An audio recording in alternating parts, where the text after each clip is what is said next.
Hey mama, congratulations, you are pregnant! I'm so excited for you. You may be crying tears of joy because you have waited for this moment for what feels like forever, or you may be crying tears for a host of other reasons, but either way, you're here and you are ready to figure out what are the first 3 things you should be doing now that you know you are pregnant. Before I get into the 3 things you can start doing now, I'm going to start with the one thing that you need to stop doing, and that is drinking alcohol and smoking. Your baby right now is experiencing exponential growth. Those little cells are rapidly dividing, and they don't need any alcohol and they don't need any smoking to be interfering with that. So if you take anything away from this video, you just found out you're pregnant, stop drinking alcohol. Now that we have that out of the way, the first thing you can do, whip out your computer, find yourself a care provider, and schedule your first appointment. I know there's a lot that goes into finding a care provider. You can check that out on some of my other videos, but for now, call them, schedule your appointment, and get on the calendar. You'll be surprised to realize that your first prenatal appointment usually doesn't happen until like 8 or sometimes 12 weeks gestation. So you may feel like you have a bit of time. Go ahead, get yourself on the calendar, and then over the next few days or even weeks, you can mull over your decision. If you are someone that has a difficult time making decisions, like me, oh man, it takes me forever to make a choice, but that's okay. You always have time to change that, change your mind, research more, make a better decision in the future if you want. You can even change care providers. Heck, I've done it in literally every single one of my pregnancies. I don't set out with that intention, but you know what? It happens. I mean, my first pregnancy, I moved states and changed care providers at 36 weeks. So, you know, it can be done. Anyway, get yourself an appointment, act now, think later. Next, start taking a prenatal vitamin. Now, I've got a lot of tips on this, but I'll condense it. Okay, first tip, find a prenatal vitamin that you will actually take. Okay, I fell victim to this in literally every one of my pregnancies. I found what I thought was the best prenatal vitamin. Ordered it, got on a subscription plan, so excited, took it, and just could not. I just could not. Pregnancy gag reflex is real. I struggled hard to swallow pills, let alone multiple pills a day. Also, I got one with fish oil in it because fish oil is good for baby's brain, right?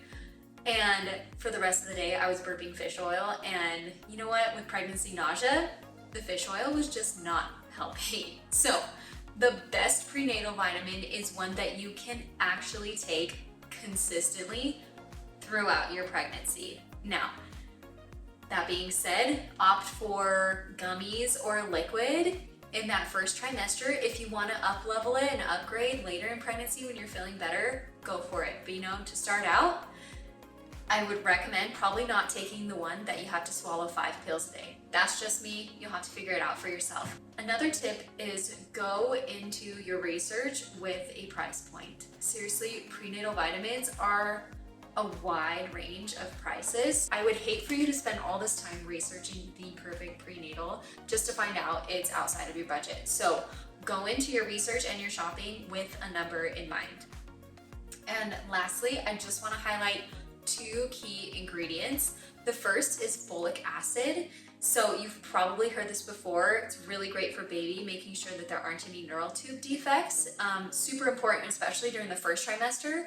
But there are some women who cannot metabolize folic acid into its usable state, methylfolate.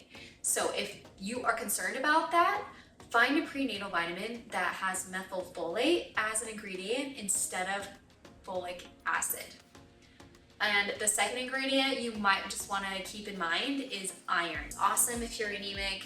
It can also help with boosting energy levels, which we all know are minimum during pregnancy, but it can cause constipation or an upset stomach. So it's up to you to decide if you want it in your prenatal vitamin or if you want to take it as some other supplement or if you just want to avoid it altogether. So those are the 2 ingredients I'm going to highlight. Of course, you could go on forever on all the different ingredients in a prenatal vitamin and what makes it the best, but seriously, Find one that you'll actually take every day that you can handle, and one that's not gonna break the bank, or just one that is at a price point that you feel comfortable with. And this third thing you can start doing now is totally understated and seriously will be the best thing to prepare you for labor and delivery. It is listening to birth stories. Now, there are tons of free resources and ways to consume birth stories. My personal favorite is the Birth Hour.